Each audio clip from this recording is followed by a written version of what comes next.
In this section, we will learn how to create this simple application in bubble.io.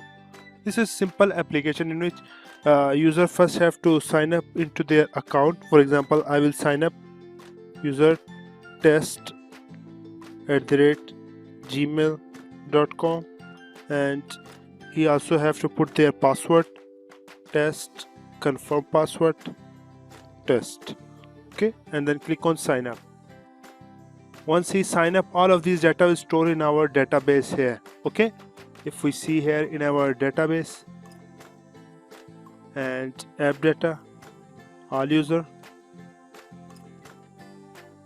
you can see this username is being saved in our database. Now he will navigate to this page where he will see all of the properties. Okay, now you can also add his own property. For example, just click on the submit property button. He first have to enter his name, for example Maria, city Madrid, type flat, contact number, and then he also have to enter the picture of his property. Okay, and then click on open, and then he have to click on submit button.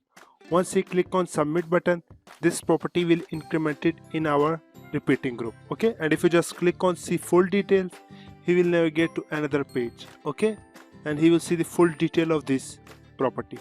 Okay, now this is simple application we will be creating here in the bubble.io. Now this is just for demonstration purpose, and I will show you each and every step along the way. Okay.